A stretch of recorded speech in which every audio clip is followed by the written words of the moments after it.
Computer. All right, everybody. Hey, Gabby, we see you jumping on. By all means, come on in. We're here. We're just getting started. So first and foremost, thank you There's for. some music background. No, I don't know. Gabby, can you hear us?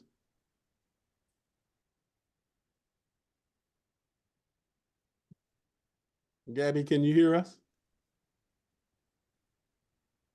Yes, I can. Okay, cool. Well, again, welcome. And thank you for being here. Just around the horn here really quick, for those who have joined us, we have Dr. Tom up there. We have Emery Bowles, which is my nephew. We have Yuko, and we have Gregory Hicks, which is also my nephew. And we have Gabby, who is a great friend of mine. She's my mentor, so you know. But funny story, Gabby and I actually switched jobs, believe it or not. She started out in the academia at Embry-Riddle Aeronautical University, where I currently teach as a academic advisor. And she wanted to transition into be into the supply chain management field, which I currently teach, right? And I was transitioning into the academic advisor role around the same time, right? So that's how our paths crossed along the way, and you know, we've stayed connected ever since. So, well, again, everybody, welcome. Thank you all for being here, and we're going to jump right in because we got a lot of stuff to cover. And I'm going to share my screen. Let's see. I'm going to share my screen with you all. Screen 3. And it sounds like somebody's got a hot mic. That would be, there you go. Y'all got it? Somebody sound like they got it. So can you see the screen now? Authentic Leadership Micro Learning Session, everybody? Thumbs up. No? Nope. Let's see. Okay, let's see what, oh, sorry about that. How about now? There we go. Yeah? Yes, sir. All right. All right. Well, this is a topic we're going to be covering today, and this is who I am, and this is how to contact me. So what I'd like for you all to do is keep your cameras on. I want to be able to see you. So if it's not on, Gabby, turn it on for me. Hey, at work. Yeah. So keep cameras on, silence any phones and or remove distractions. You know, if you have kids or had kids that were a bother at some point, please remove them. You know, commit to the learning process here. Share whatever stories that might be relatable to you along the way as we discover the topic of authentic leadership. These are going to be the topics we're going to be discussing today. An overview, we'll look at the importance. We'll talk about navigating some of the technological advancements. We'll talk about employee engagement, address whatever questions you might have, and then we'll look at the micro-learning certificate at the end of the road.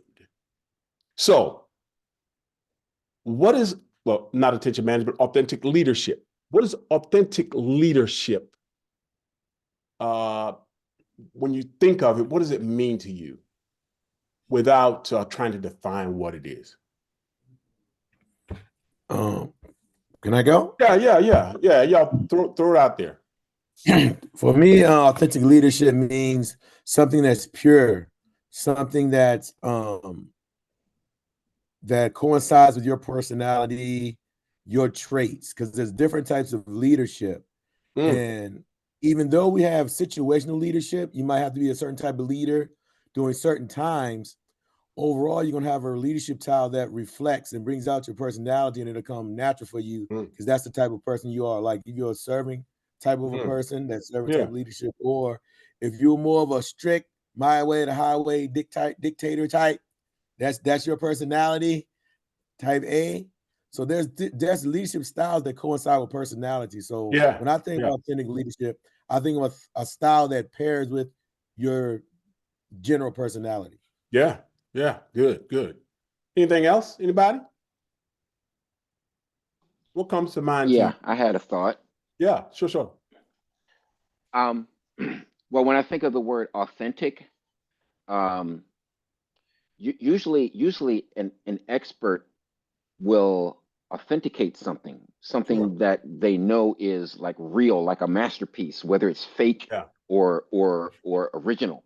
Right. So Mhm. so then applying that to this subject, authentic leadership, um, it's the real deal leadership. It's Yeah. the type of leadership that will um, um, in its original form Mhm.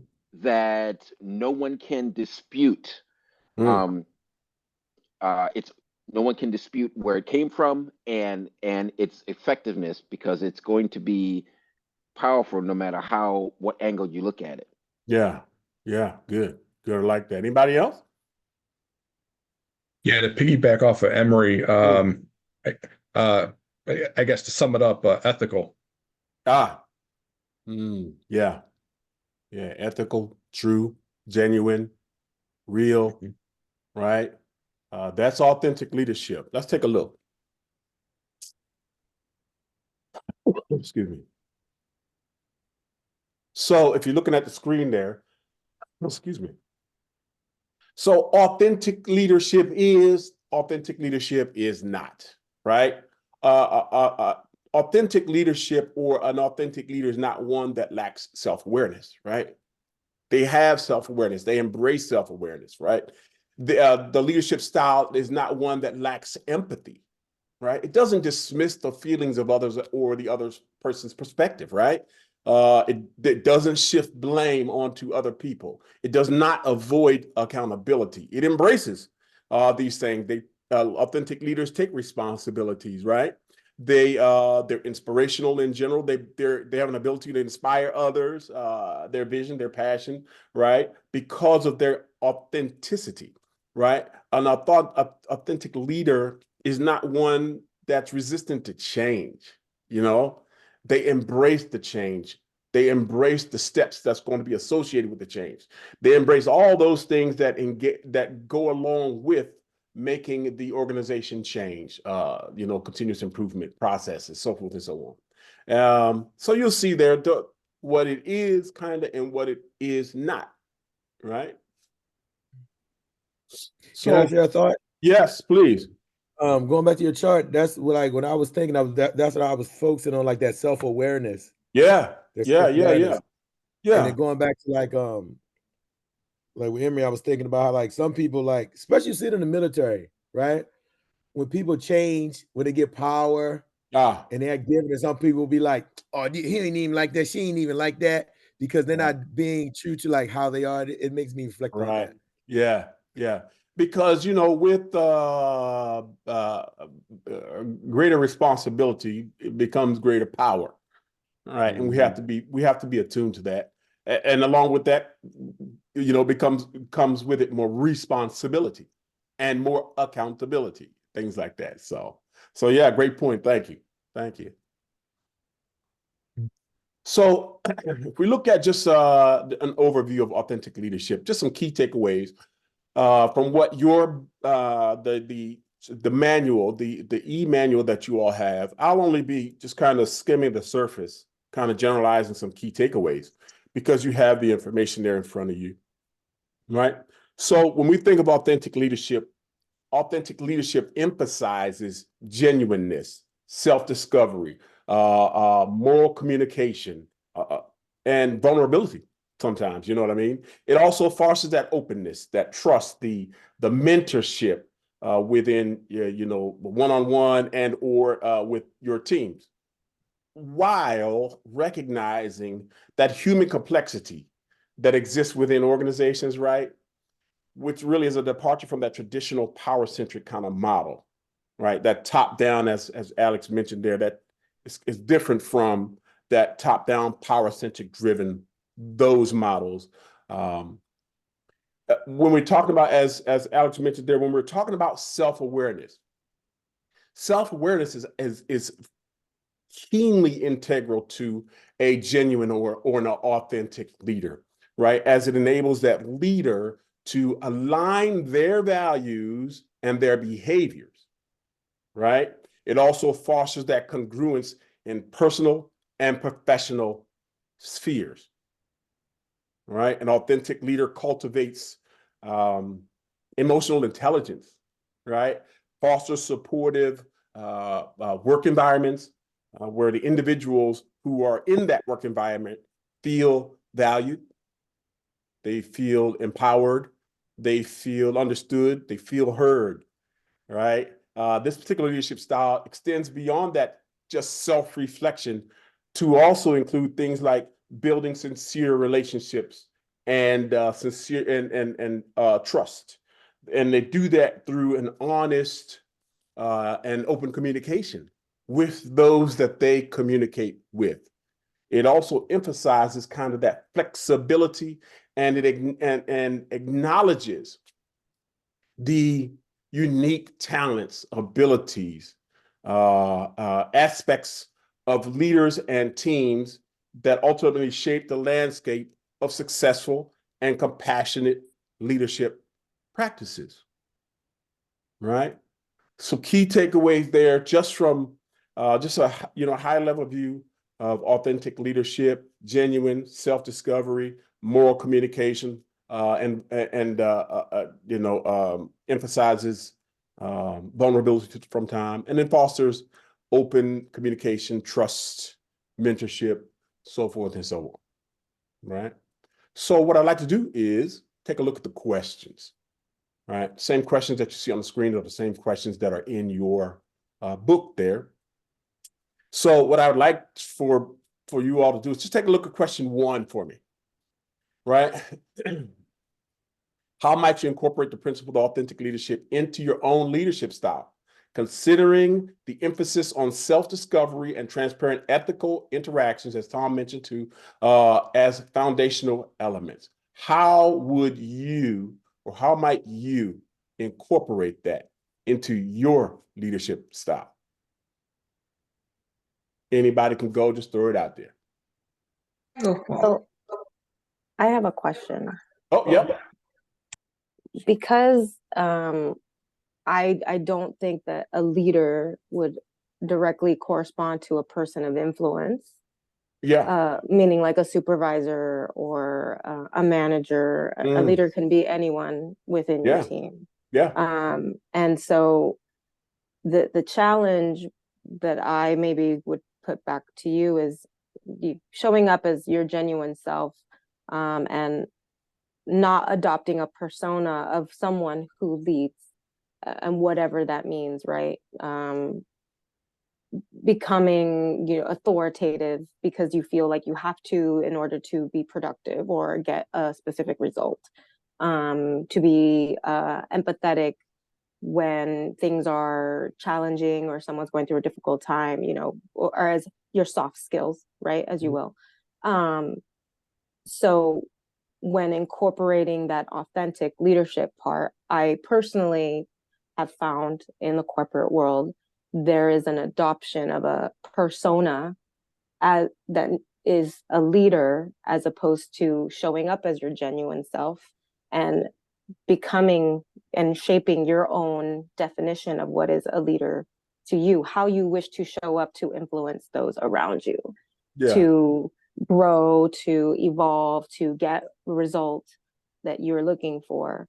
And I understand, how would we incorporate these principles of authentic self-discovery, but however, I don't think that in general, either the corporate world or even perhaps maybe the military environment is different, because you all that have been in the service have been through leadership classes and have been through, you know, those steps of leadership formation, if you will. But in the civilian world, that's something that we don't, and from experience as a civilian, it's not that's not something that's taught. Ah, You know, we watch the movies, we see the TV shows, we see how other people lead us, and so showing up as your authentic self really isn't that. And so when one seeks out someone to lead, for example, myself, when I look to my superiors and say, please lead me, they're showing up as not their genuine self because they need a specific result, because time crunch, because this is the only way they know. So maybe you know, I feel a little bit conflicted with this question, because I know how I want to show up, you know, for my subordinates and for my team, so that I can promote their growth and evolution. But that could be different of what a contemporary or a norm of what a leader looks like. yeah, And that's challenged in our view today, right? So sure. long-winded answer to your question, posing a So, question. so was that for the question? Yeah, yeah. Okay, So, okay, so good. yeah. So I would say, like, it's hard to incorporate what my principles are, because Yeah. my principles and what my own leadership style is different than what a conventional corporate work environment looks like Hmm. for a leader. Yeah. So then I think you answered that question. How would, how might you incorporate the principles of authentic leadership? Because that's what that question should focus on, is you. Recognizing, as you highlighted, that might not be what others, the perception of that question or what Yeah, authenticity might be of others is different from that question. yeah. So I think that was spot on, a spot on response for the question itself, as it relates to you. Mm-hmm. As Correct. it relates to you. As it relates to me, yeah. Yes, good. Anybody else? Yeah, listen to Gabriella. She made me think of having difficult conversations. Mhm. Because when Ah, you're difficult conversation, when she was started, she made me think about that, because like a lot of times we have to have difficult conversations because their belief system and values aren't yeah, lined up with the leader or the organization, yes, yes, right? And also yeah, this deals into the building sincere relationships. So yeah, sometimes somebody might have a bad attendance record coming to work, right? But right, then they might be having medical problems of themselves or family member, but they still got to come to work. But then you got to have that difficult conversation with them about work performance and yeah, coming to work on time. yeah, Um, yeah, yeah, as well as maybe they're doing reports that's not accurate, right, or maybe their communication with their subordinates or their peers or their superiors, you have to talk with them about. yeah, So it's different things like that. You might have to yeah, have difficult conversations, and that's going to be part of our values, the company's values, and it's all part of the relationships. And then your self-discovery, because you got to find out how are you going to have this conversation with the person, the yeah, proper delivery, the timing, yeah, the yeah, place of yeah, it. yeah. So that I made agree. me think about that when I was listening to Gabriella. Yeah, and I'm glad you pointed that out, about having difficult conversations, because you can have difficult conversations that are not moral conversations, right? They're very different. You can have moral communication with somebody that's very difficult. And we have to make sure we understand, from an authentic leadership perspective, we emphasize moral communications, right? Communications that we can trust, that have value, right? That level of communication. That's a little different from just a difficult conversation. Yeah. Mhm. How about question number 2? Consider the complexities of genuine or authentic leadership. How do you see yourself integrating your personal principles and competencies into your work to foster an environment of transparency and confidence in your company? I'd like to tackle that one. Sure. Okay. So in answering that question, I wrote, I see myself as creating an environment of transparency and empathy, I see the necessity to clearly define goals, Mm, yet allow for individuality and team input, thus creating an environment of inclusivity. yep, This will build confidence in myself as well as my team. that's awesome. That's awesome. Anybody else to add to that? That's great. That's good stuff, right? Because I'm sorry, go ahead. Oh, I'm sorry. Yeah, I'm thinking about. Oh, not my thoughts for a second. Work to foster environment of transparency. And transparency, being transparency also helps with confidence from your employees. So one thing I Yes, do, if I don't know the answer, I tell them I don't know the answer. that's right. But together we're gonna find the answer together. So Yeah, that's me being right. transparent. And then my subordinates have confidence in me because I'm being honest and I'm telling them Yes, I don't know the answer and I don't know what the correct answer is. So it might be right. a trial and error type of thing. Yeah, yeah, So yeah. And that is so important for, again, trustworthy, moral communication, self-reflection, because you don't know the answer to that question, right? You're being sincere in your communications and sincere in your relationships with others. Very important as an authentic leader. Excellent. Thank you for sharing that. How about question number 3? As you explore the concepts of authentic leadership, as we're doing now, right? How can you leverage self-awareness and emotional intelligence to foster genuine connections with your team, creating an atmosphere where individuals feel valued and understood? How can you explore, as you explore the concepts, how can you leverage those self-awareness and emotional intelligence? Anybody? You could throw it out there.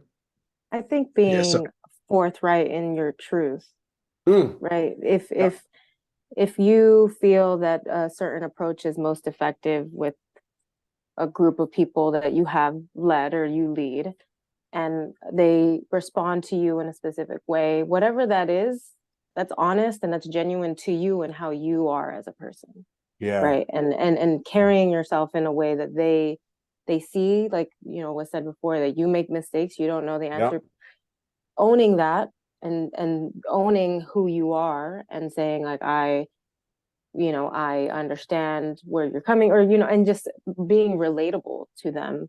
I was in your yeah, position once. Oh, I understand how you feel. I remember being relatable and showing that. yeah, Um, and and and really being honest. I yeah, think the transparency piece to all of it yeah, really makes people feel like they're connecting to you when you're honest with them. And yeah. then just like, I think someone said to me the other day, well, I'm just doing my job.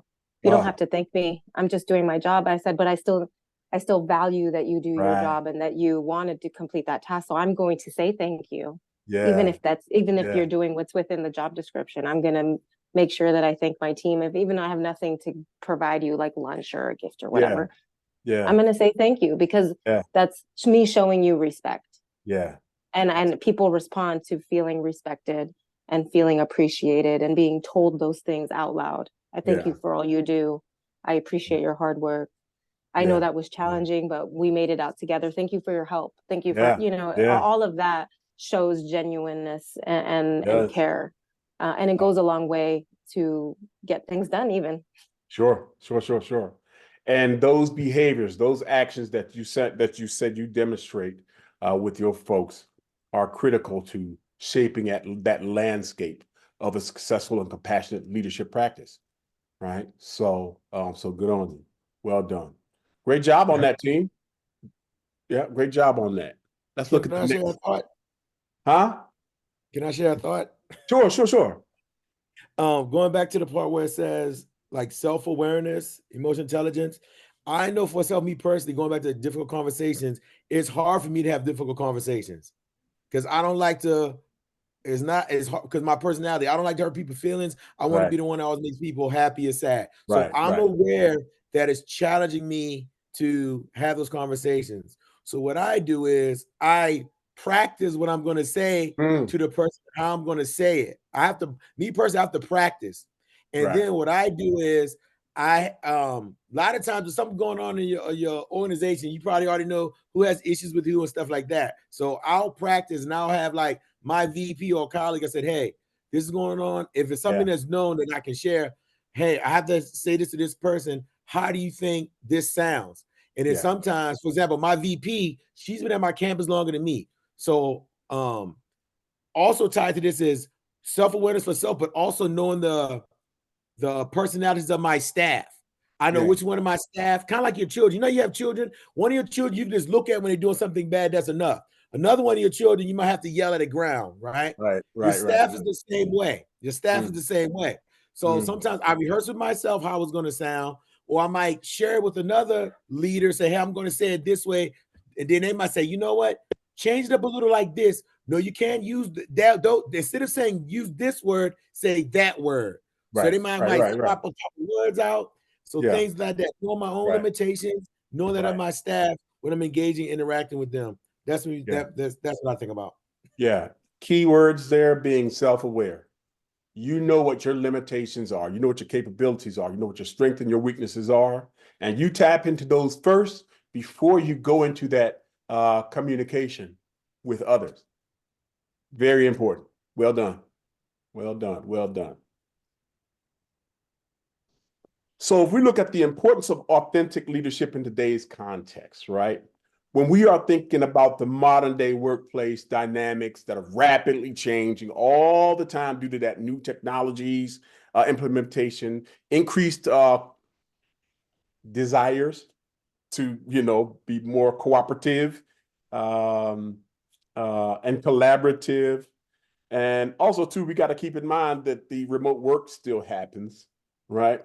The effective leadership necessitates understanding the impacts of things like flexible schedules on team dynamics and ultimately company culture, as well as the reframing traditional notions of workplaces and hierarchies that support innovation or diversity or, workplace demands, those things.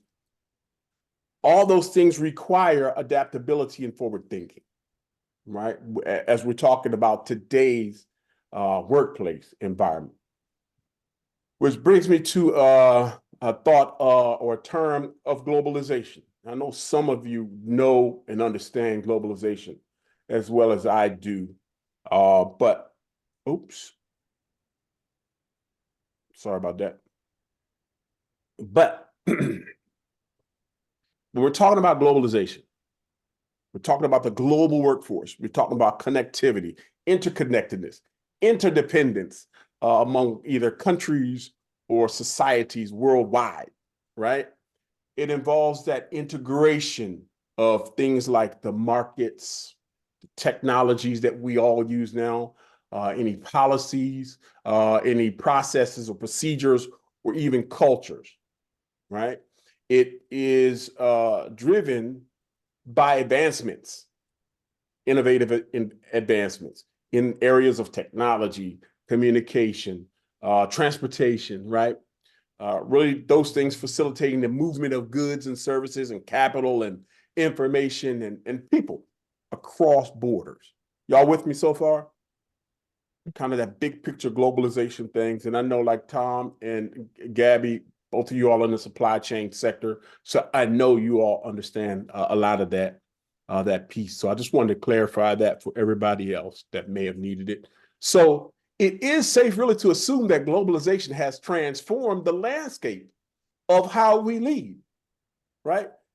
Ultimately requiring, globalization requiring leaders to navigate that complex international network and adopt their strategies, their leadership strategies for more of a global employee, global worker, global workplace, global context, right? So in doing so, that entails that they have to understand diverse stakeholders, right? They have to understand diverse markets, global cultures. They have to understand leveraging international intelligence. and maybe a global mindset that ultimately will lead to fostering teamwork across the global network, right? Really challenging their abilities to lead, right? But in doing so, as a global leader or as an authentic leader in operating in a globally connected world because of globalization, well, what does that do? It bridges cultural divides. An authentic leader drives success on a worldwide scale. They ultimately impact the organizational structure, right? Remember, we talked about moral communications, authentic communication methods, and decision-making processes. As the workforce itself evolves, employees ultimately, their expectations change beyond just, as Gabby mentioned, just here doing my job, right? It has to expand beyond just getting a paycheck. You know, it expands to opportunities for career development and maybe just a better working environment that they're currently in, right? An authentic leader recognizes the importance of cultivating that culture, prioritizing the purpose, prioritizing work-life balance, belonging of the members, ultimately enhancing the employee satisfaction, engagement, and productivity, right? Ideally, we want to focus on brand loyalty as an authentic leader. And by doing those things, it strengthens the brand loyalty, right? We have to be able to organize cultures. We have, because the organizational culture itself is always undergoing some type of paradigm shift. I don't know about you all, but every organization I've been in, every time I got there, I felt like we were going through something different, something new. And we had to go through it. In doing so, well, when I would be there, I'd feel, or I would understand that shift really is driven by things like the organizations trying to establish or understand or redefine their purpose, right? In which they had to rethink inclusivity, how they're doing that, have to rethink whether or not they're agile, because these things are heavily influenced by the leaders who ultimately prioritize these things or add, levels of value to them, to include things like being open and sincerity and moral behaviors. All these things add to the organizational cultural values, right? Which contribute to that paradigm shift that may have to happen or may have happened just before you arrive, things like that.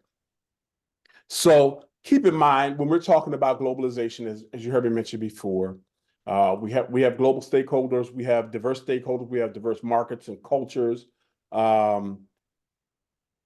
and various levels of mindsets, which ultimately will affect how we as authentic leaders lead. Make sense?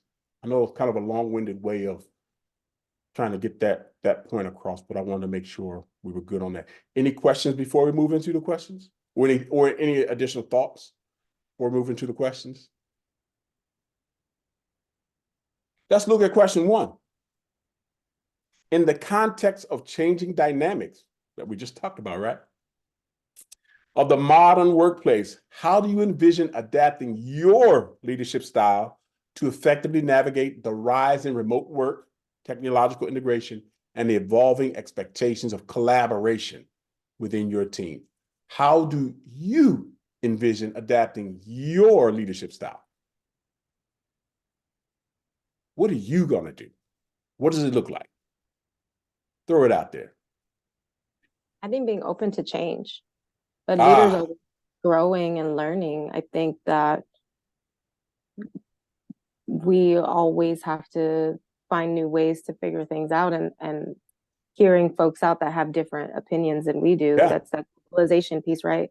That Yeah. sharing of ideas open to change and implementing. It might be challenging to do so, but being open to that allows that expansion of creating new neural paths of ways to find solutions to problems Yeah. and tackling certain issues, or even approaching things. Oh, I never thought of it that way, or Right. oh, that's an interesting approach, and putting the ego aside and saying, oh, that might not be mine, coming from me as a leader, but I can say I proudly fostered that growth in that person to say, oh, this is an idea, or this is something that we can do, or this is how we can implement new change, Yeah. despite the struggle it might be. Yeah. Yeah. That is so important, that ability to adapt to change, because in order for an organization to grow, they will have to make changes, right? And these dynamic expectations are towards change and adaptation are crucial to the success of the organization. I think there's a book out called Change or Die, right? Very good book. And it is so true, because we've seen all the organizations out there who will stand on what they used to do, and you'll see them replaced over a number of years, right? Because they refuse to change. So thank you for sharing that, Gabby. How about number two? I think with all the technology, right, and everyone wanting to change faster, right? I mean, even with companies, the same company globally, right? I mean, one company in the United States does not operate, the same, even if they're in the EU, right? Yep. They have different Yep. processes, even though they're building the same widget, right? Yep. Yep. I think collaboratively, as a leader, I find myself, knocking down barriers, right, in order for my team, right, in order to collaborate, right, to work faster, right. So I think, in order to work remotely, I think, I envision my leadership style as being able to, knock down barriers for my team, Yeah. in a quicker fashion, so work can get done faster. Yeah. Yeah. Very important to be able to do that, because ultimately, as the leader, removal of barriers is your responsibility. Absolutely. Yeah. Great point, Tom. Thank you for sharing. Let's look at number two. Consider the impact of globalization on leadership, right? How might you develop and leverage a global mindset to bridge cultural gaps, foster collaboration, and drive success in an interconnected world? Ultimately acknowledging complexities, right, that come with the diverse international relationships, right? How might you develop and leverage a global mindset? What does that look like to you all? What is a global mindset for you? It could be different for everybody, I'm sure. Yuko, what's a global mindset for you? I just bring my own thought and my background and shared people because they don't know my background, how I grew up, and what kind of culture I have. Yeah. Just say I shared my thought by culture. Yeah. Yeah. And go ahead. I'm sorry. Yeah. That's all. Yeah. And that's great, because, in every organization, no one person is the same. Everybody has various cultural backgrounds or experiences that they ultimately can bring. The experiences that they bring from a global mindset perspective are critical to doing things like fostering teamwork, because you have an innate ability to add to a discussion something that no one else can bring to that discussion, whether that's locally within your team or cross-functionally within your organization between HR and the logistics teams, right? You ultimately in the logistics team can bring something to the discussion with the finance department that they can't comprehend before you bring it to them, right? Fostering that collaborative, collective, global mindset, things like that. If that's what I think I heard you say, Yuko. So great. How about number 3? Can I add one final thought? Sorry. Yeah. Sure. It makes And, me and, reflect and y'all on- make sure, don't throw it out there as we're going over it. Yeah, This makes me this the Air Force in me. So you know the motto having the Air Force, strength through diversity. Yep. So first you need to have that positive mindset and that acceptance of that we are stronger when we're diverse. And I get that from the Air Force. That was our motto, right? Yeah. And also I remember Dr. Parker, do you remember before we would go to another country, how we would have that cultural awareness training I sure before do. they would send us anywhere? Before we went to any country, we all had to come into a room, learn about how to speak, how to shake hands, don't cross your legs, don't show the bottom of your feet. Yep, we learned the cultures of the country that we learned before we went in there, so that we would come in and disrespect people. Yeah. And so we can be respectful, and we always learned about the history so that we can have an understanding of it, right? Yes, so absolutely. When I see this question, I think of the first part of the global mindset is being accepted of it, being accepted and being aware of you do have biases. That's going to make us better prepared so we can interconnect these worlds. So that's what I thought of when I read the question. Great addition. Thank you for sharing with that. And I do remember those times. And it was so important because we would be out there, in my case, for instance, out in Iraq, and I did not want to offend the contractors that were hired by the government to work with us as we were dealing with our logistics issues. So I had to know that going in. And that's absolutely right. Embracing that cultural mind, the global cultural mindset is very important. Long before we ultimately set foot in another country, right? Because in many of our organizations, I know in Gabby's realm and in Tom's realm, we deal with international customers. And we have to know and understand what that looks like. So great job on that. Thank you for sharing. How about number 3? Reflecting on the evolving expectations of employees. How can you as a leader create an organizational environment that prioritizes not only financial compensation, but also meaningful work, professional development opportunities, and provide a workplace culture that meet the changing needs of your workforce? How can you as the leader do those things? I have a thought in that regards. Yeah. It kind of bounced off what Miss Gabby was saying earlier about giving thanks to your employees for a job well done. Yeah. That's very important because that raises pride in work and knowing that they did a job well, and it also makes them more acceptable of constructive criticism that you may offer to make their performance better for the future. And in this way, they can also embrace the different changes that might come around, knowing that they can receive these well, make the necessary adjustments, and still be able to perform well at their jobs. Yeah, I like that. Definitely. Because ultimately, you got to take the good with the bad. You know what I mean? You can't just walk around and pat everybody on the back and tell them how great a job they're doing. Although that's critically important to their success and the success of the organization and or what they're doing, their tasks, right? We also have to be authentic enough to share moral communication with them in a way through having those difficult conversations, as Gregory mentioned, right? We have to be able to have those difficult conversations. And that's okay, right? That's okay. We learn how to navigate that, right? And we learn how to navigate that through within various cultural arenas as well. So I would also say like promote growth. See opportunities in your staff. Find those places where you want to say, hey, let me show you something new.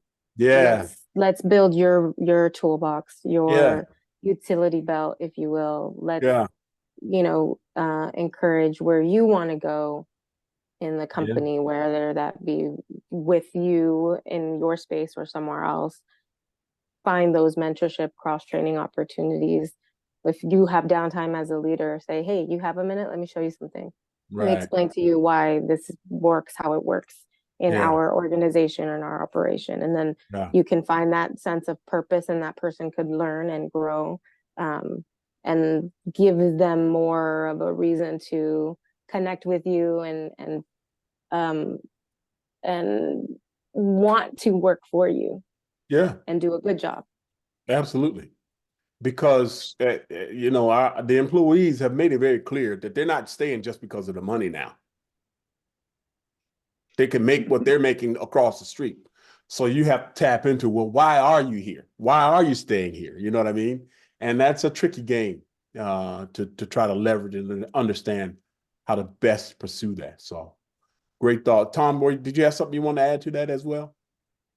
Yeah, so every quarter I do a pulse survey with my team to try to understand, engage, you know, where their heads are at, you know, as far as, you know, how do they feel their workload is, right? What you know, what do they feel their needs are, right? Do they, you know, try to understand, are they feeling overworked, right? Do they, you know, what would make their job, you know, better, right? Just try to gauge their you know, their workload, and you know, it really makes them feel valued, you know, because I really try to drive results as an outcome of that pulse survey. So they really they really see that I take it serious, right? So it's one of those things where if you do take a survey, you know, you really have to show results as an outcome. Otherwise, you know, it's not a useful tool. Right? That's right. Yeah. And being an authentic leader, you know, forces us to look at the results and be honest in our communications and say, you know, this is working and this is not working. Here are the reasons why.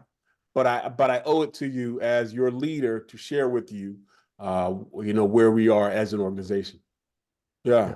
Yeah. Great point. And that sounds like a great tool, Tom. Thank you for sharing that. Yeah. Let's look at navigating the technology advancements, right? Just some key takeaways as it relates to authentic leadership, right? Because as an authentic leader, we ultimately need to be proactive in establishing things like reskilling programs to, you know, equip our workforce with to kind of meet the challenges right now that automated environments are posing, right? And I know, you know, a couple of us who operate in the global supply chain industries understand how that's affecting our employees right now, right? Fostering a culture of lifelong learning and aligning training initiatives with industry demands. Just because we think it's a good idea doesn't necessarily translate to what the industry thinks is a good idea as it relates to how we are training our employees.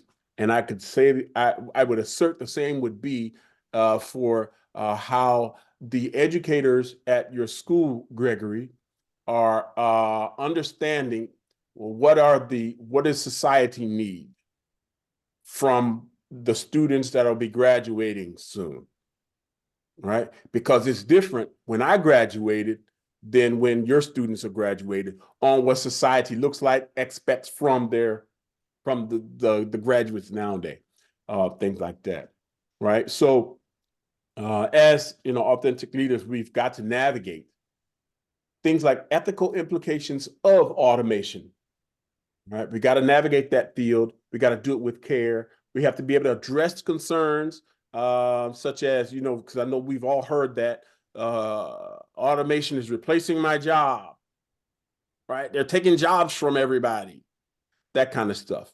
We have to understand how does automation affect privacy? How does automation affect the social impacts? We do that through communicating. We do that through engaging our team members. We do that through engaging our stakeholders. We do that through engaging what our communities require from us as organization, as leaders in the organizations, right? But how do we do that? We do that by prioritizing ethical considerations. when we make decisions, they have to be decisions based on data. They have to be decisions rooted in truth, right? We have to foster a culture of responsible automation, right? Meaning it has to align with the company and societal values. We can't just put it out there on the floor and expect that it will change the world for us, because we have to massage that. And it takes a while to get from where we are now, implementing automation to do our work. And I'm not talking about just robots. I'm talking about computer system implementations. I'm talking about various CMR, customer relationship management tools that we think may work great for us, but your team members may reject it. So you just got to be mindful of that when you are in the leadership, in the leadership role, right?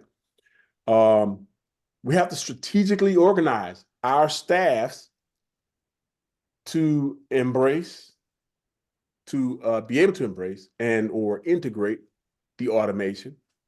That's going to require us to assess what the current skills might be across the organization, anticipate future needs of the people in the organization, and as a leader and the organization, right? The future needs of both, and developing that strategy really to kind of address those issues that may crop up or any gaps that may be current or in the future for us. So we have to be smart about how we ultimately do that, right? When we as leaders align that our workforce planning and our strategic goals, our goal ultimately is to enhance the overall capabilities of the team, the individual employee, us as leaders, us as an organization, things like that, right? And we as leaders play a crucial role. We have to be proactive in reassessing and redesigning some of our employees' tasks or job descriptions, right? We have to learn how to effectively maximize that the human talents while integrating automation, whether it be robotics or whether it be system implementation, things like that, various forms of technology. We have to be able to effectively maximize the human talents associated with that, right? So what questions do you have? Any questions on what we've talked about? And again, all I'm doing is 30,000-foot view of what you all have in your e-manual there. Now, I just have a comment based off when you was talking about how, in education, we're preparing the kids for like what we were younger, what the skills were for, like, so these 21st century skills. You were talking about skills, and right now it's going to be like those interpersonal skills. Because the students with technology, they're doing all the LOLs, and they're lacking those communication skills. They're lacking those social emotional skills now. Right. So they need those. We have to work with them on, because they don't have those to have a conversation with somebody face to face, because they're hiding behind a camera or social media. They need issue with conflict resolution, sharing ideas. They're struggling with that. Then it leads to behavior problems. Yeah. And I assert that would be the same in the adult workspace as well. I remember distinctly having two airmen who sat with a desk that faced each other, and they emailed each other back and forth,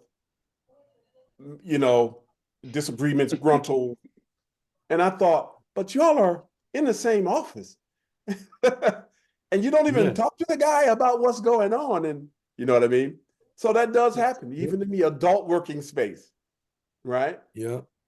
Because of automation, technology advancements, things like that. And we as leaders, we have to be mindful of that. We do. Great thought. I appreciate that. Let's look at the questions. Excuse me. Question number 1, how do you envision implementing effective workforce reskilling initiatives? within your organization to prepare your team for those roles that complement rather than compete with automation technologies. How do you envision implementing effective workforce reskilling initiatives? Sometimes you got to work with somebody to help them transition into another role, right? When we're talking about, well, you used to be in HR, but we now need you in logistics, right? We need to get you ready to move over, transition, things like that. Gabby, and I think I remember you kind of transitioning across multiple areas with your company. Can you share can you relate to that question there?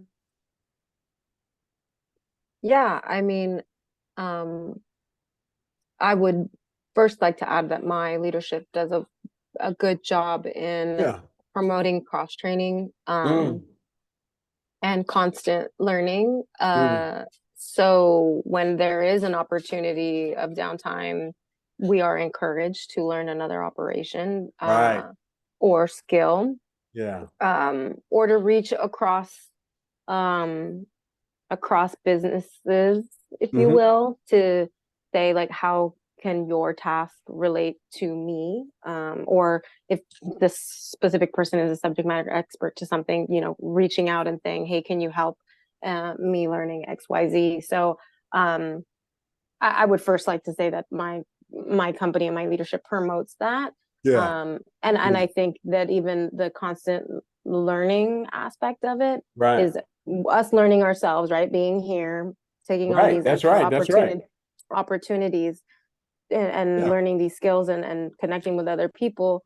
But in terms of, you know, your question of implementing that is not only embracing that lifelong learner, you know, mentality, but also asking your teams or creating a structure where once a month I'd like you to learn something new, or once a month adding a different kind of level training, or I'd like you to begin taking on this task, or you know, with my dispatcher and my warehouse guy, learn each other's tasks for the sake of what happens if one is out and the other one is here, or just to learn, because why not?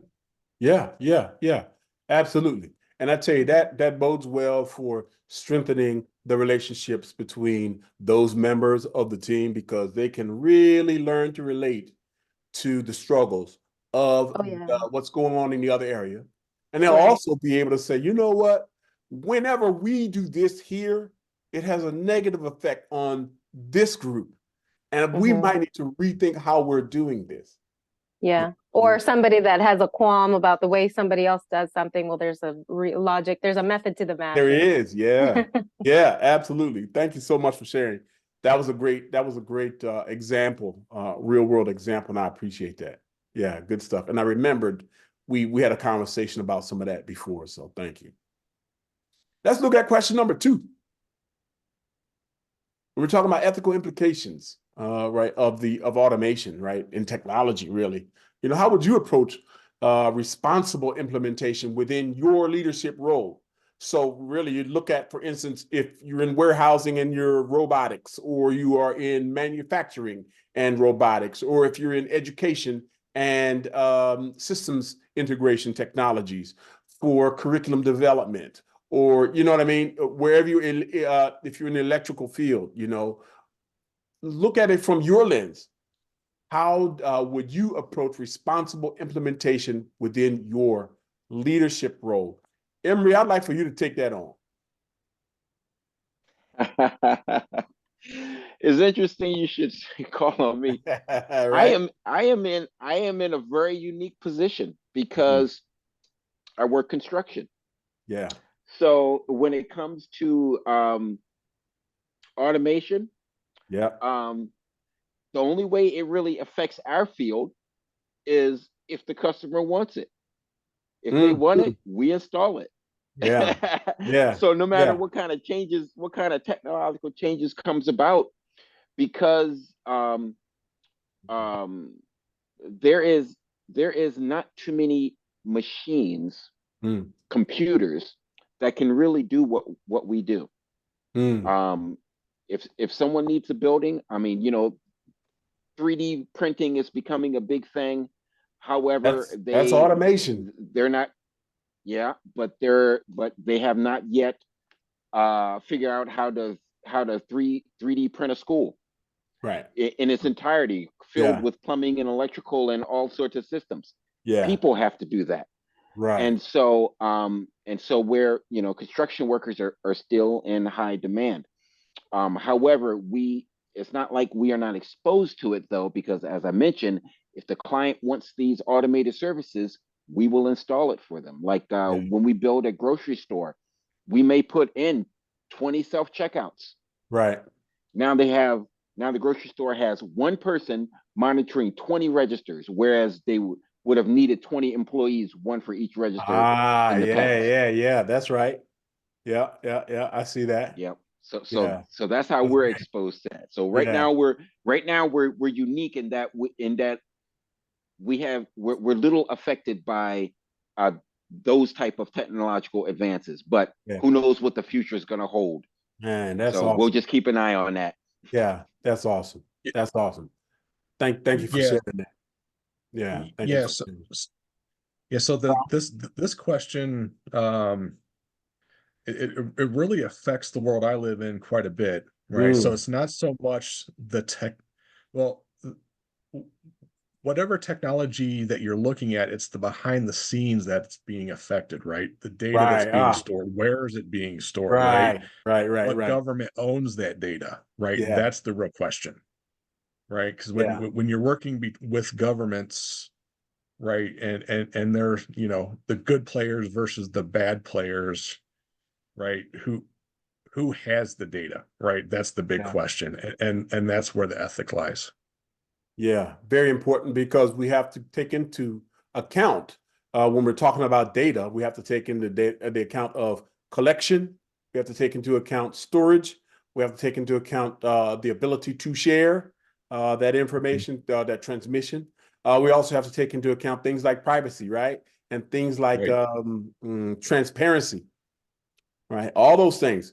That's how technology and automation affects your area. Absolutely. Yeah. Absolutely. Yeah. I mean, the simple thing like TikTok, right? The technology, right? You think it's just a simple app, right? But the data, the storage, and, you know, the country that owns that data potentially could own that data, right? And what it could potentially be used for. Yeah. Right. It becomes a big deal. Yeah, I hear you. Great point. Thank you for sharing that, Tom. Yeah. Let's look at question number 3. When we're talking about navigation of automation and technology, right? How do you see yourself aligning the current skill sets within your organizations with future needs, right? You know, as a leader, where your skill sets rest. You know where they are. I don't know where they are for you, right? But how do you see yourself aligning the current skill sets in your organization with the future needs? And I know Gregory mentioned, you know, about the expectations of the graduate now is different from the expectations of when I graduated in society, right? The students at your school are learning different things now because society has said, these are the things we need in our employees when it's time for them to go to work, right? But what else? How do you see yourself aligning this current skill sets in your organization? One thing I was thinking about, even though all my employees have different skill sets, they all have their own individual goals, whether it be professional and personal. Yeah. My job is to align their goals with the organization's goals, mission, and vision, as well as their skill sets to carry out the two, so we can achieve those goals. Yeah. What this makes me think of is a guy's name is Dr. Anthony Muhammad. He's like in education. And I'm coming from the lens of in education. You probably can still apply this to like in the with college universities as well, right? So he says it's like 4 type of teachers, right? And he says they're like believers, tweeners, survivors, and fundamentalists. So they have different types of goals. So the believer, they're focused on the academic success of the student. So their goals is the student to be successful. And then you have the tweeners, their goal is the stability of the organization, just to keep the organization functioning. Then you have the survivors, they're more concerned about their own emotional and mental survival. And then you have the fundamentalists, their focus is maintaining the status quo, how things have been going. So you're gonna have an issue with to making a company harmonious because everybody has their own individual goals, and you have to understand those. And how can I help them say that all your individual goals, that we can make those all harmonious for the overall goals, which is what's the best for the student, you know, what's the best for organization, what's the best for our scholars. So that's going to be the challenge. And how technology can help support those goals. You know, align that, because some teachers going to be like, yes, the latest and greatest technology, I'm on it. And then you got sometimes teachers like, oh, I'm not a computer. And I've seen it in different professions too. Oh, I'm not a computer person. I'm not a, you know, oh, I need because I'm this way too. I don't like digital books. I like to feel the book. Me too. I love seeing books. I like to touch the book, feel the book. I want the book on my shelf. You know, and absolutely. They got a tablet with all their files, and for me, I don't like a tablet to take notes. I want a pad so I can cross off. I hear because you. I get a feeling, oh, I crossed that off my list. It makes me feel good. So I have struggled with it too, you know. That's right. That's right. And that is so important, as we talked about earlier, where self-awareness as the authentic leader comes into play, because ultimately it is crucial for the authentic leader to proactively reassess and redesign whatever that technology might be within the organization. We own that role. Great example. And and then lastly, it goes back to like what Gabriella was saying, like you have to be like that educational leader. One thing I like to do is if I'm off campus for training, I email my staff so they know, hey guys, I'm off campus for the day. I'm off for campus day because I'm doing professional development here. I'm doing training here. So they know that I'm doing it. So that way when I expect them to do it, hey, I'm doing it. So I'm not asking you to do nothing I'm not doing myself. That's great. Great. Thank you so much. Thank you so much. All right, let's take a look at the final area. And I know we are pressed for time. I want to give you all your weekend back. So I'll just make a couple of key points here. Again, information is in your manual there. But when we look at employee engagement, as we've been kind of talking about previously, as you know, from the authentic leader's perspective, right? We as authentic leaders are, you know, we have to be accessible, right? We have to be accessible. Accessible leadership looks like being approachable, being open, being honest. We have to be able to foster trust, improve our communication as authentic leaders, right? That's what being accessible means, right? Being accessible means that we encourage active contributions from our team members, right? We don't shut it down. We want to hear it, right? We want to enhance the connections between employee to employee, and employee to leadership, and employee to the organization. That's what being accessible allows us to be able to do, because that ultimately contributes to the success of the individual, the team, the leadership, and the organization, right? We have to empower others, right? Well, how do we do that? We do that through skill development, mentoring, right? Decision-making opportunities, professional development opportunities, things that's going to foster innovation, you know, and creativity, because those things instill confidence in our team members, right? So I'm going to ask you all a couple of questions, and let's see if I can open up a chat window. Can y'all see your if you click on your chat button, can you see your chat window open up? Yes. Yeah, your window? Okay. So I'm just going to pose some thoughts, and I just want you all to type in agree or disagree. Let's all make a couple statements. Agree or disagree? Aligning personnel with the organization's brand goals, their ultimate goals, requires effective communication and reinforcement of the corporate vision and values by the leader. Agree or disagree? Aligning personnel with the organization's goals. You agree or disagree? Yeah. Yeah. Good. I see we got agree. Good. Good. How about authentic leaders must convey a compelling vision, express key principles consistently, and demonstrate how they influence decision-making and organizational culture. Must convey a compelling vision, express key principles consistently. What are your thoughts on that? Agree or disagree? Okay, good. How about open communication about long-term objectives and shared values instills a sense of purpose among employees?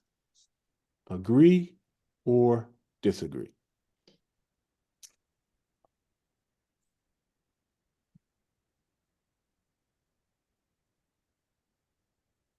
Nice. Final question then. Consistent demonstration of these values by leaders fosters employee loyalty, reinforces company identity, and unites employees towards a common objective. Agree or disagree? Great stuff. Well, thank y'all for doing that. And because we've done that, I will forego the questions that you see listed there. Great work, y'all. Thank you all so much for joining in on this today. I'm trying to get to the next. So what questions did you have before we close out today? What questions did you have about authentic leadership, what it is not, what we should be doing as authentic leaders, how we should be connecting with our folks? Any follow-up questions? Do you believe that a person can naturally be authentic leader? Is it learned, or do you think some people might have some genetically, they can be genetically or be a great authentic leader due because of their personality, how their genetic makeup is? Yeah, great question. So I personally feel that leadership, you're not a born leader. Again, that's a whole conversation that's out there about that. Are they born or are they made, right?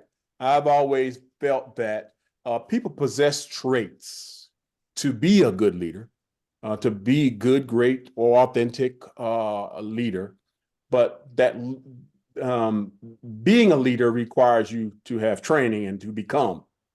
And then it's your personal traits that complements your abilities to be a leader. If that answers your question there. Yeah, great question though. And again, that's an age-old question that's been out there for many years. Yeah, great stuff. What else? Anybody else? How does one engage? I'm a leader, right? With my team. How do I engage this authentic leadership conversation with my leadership? Yeah.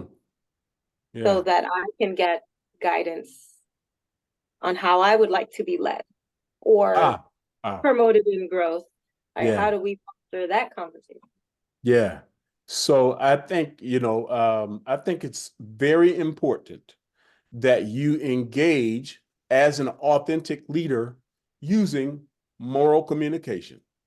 Got to be clear with what it is your asks is, right? You have to be direct on what your asks are, right? And you have to allow your leadership an opportunity kind of to process what it is you're wanting, even if it's what you're telling them is you want them to lead you this way. They've got to process that. But the fact that you were open, you were honest, you were transparent in your communication to them about that leads you down the path of being authentic in your communication. Yeah. I had a conversation with a leader of mine to where I walked into his office, I sat down in front of him, and I told him all of these things that I needed from him. And I finished my conversation with, what you choose to do with this information is completely up to you. That conversation changed our relationship forever. Positively, forever. And I'm sure, although he didn't say it, he appreciated me doing that for him. For him. He appreciated me doing that. I heard a saying one time that I think is as applicable in being an authentic leader as well.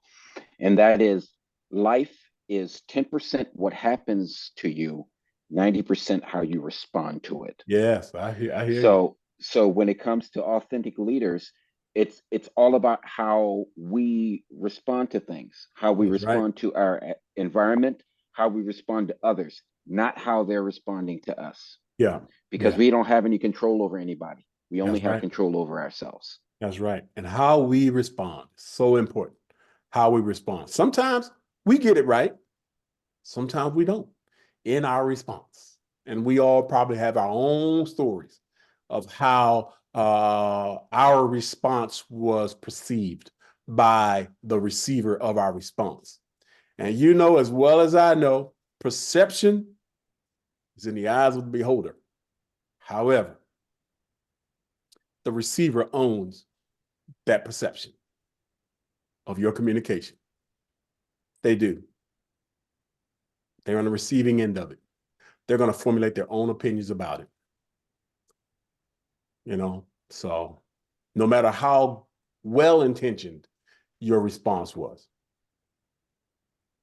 Yeah. Great stuff, y'all. Thank y'all for those follow-up questions, thoughts, you know. Let's see. Oh. Okay. And I just wanted to go over what we looked at today.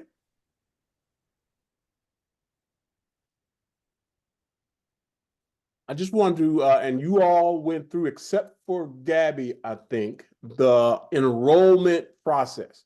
I just wanted to share that with you all for future reference, what it looks like when you go out, when you do the enrollment for the courses. And you know, we do this twice a month.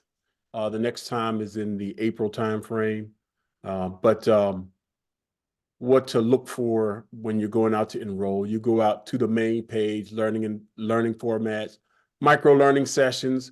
The next class we'll be doing is building high performing teams, right? They're always on a Saturday. They're always at 11 o'clock. So April will be the next one that we look at, that we'll be doing. So again, I just wanted to show you all that. And then everybody today will receive a certificate, you know, for authentic leadership. So what do you do with this certificate? What I would like for you to do with the certificate is I would like for you to take a photo with yourself holding it or whatever, you know, or somebody have someone take a photo of you holding it, and share it on your social media sites and things like that for me. That's going to ultimately help us develop our social connections with others. It'll pique the interest of others and think, hey, you know what? That's pretty cool. And it's free, right? And I got an hour or so to kill on a Saturday. Why not join in? Things like that. So I would appreciate if you all would do that for me. And if you don't want to share it on your site, if you would take the photo, send the photo to me, then I'll use it on my social media sites to kind of promote especially this opportunity. So that I would appreciate if you all would do that as well. All right. Oh, y'all didn't see that, did y'all? That certificate, Were y'all not able to see that? No, you're not sharing your screen right now. Oh, I'm so sorry. I forgot to do that. But yeah, I'll be sending a certificate to you all. Sorry about that. I completely missed that for you all. Y'all should have said, "Hey, what are you doing, man?" But I just want to show you at least what it looked like. Sorry about that.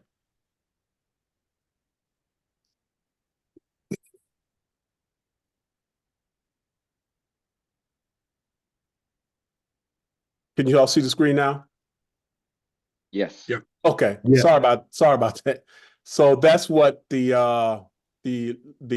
enrollment process looks like, is going through the web page and then clicking on micro learning sessions, and then just scroll down to the class that we'll be taking next.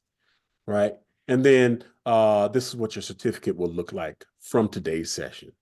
Again, sorry about that. I didn't mean to close it out before I talked about it. All right, everybody good with that? Yes, sir. We're good. Thank you very much. No worries. Thank you. Nice meeting you. Yeah, good to see you all. Thank you all for being part of this.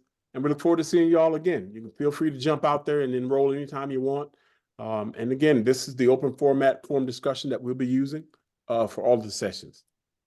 All right. And take Excellent. a photo and share your photo, and then I'll share what you send. I'll share on my website as well. I'll send them out to you all hopefully today. Perfect. All right, y'all. Be safe. Take care. Thanks. Thank you. Nice meeting you, Dr. All right, Tom. thank you. Take care. Gabriella. All right. Nice Yeah. meeting you. Nice meeting you, Nice meeting everybody. everyone. All right. Thank you. All right, y'all have See a you, great Nico. day. All right, bye.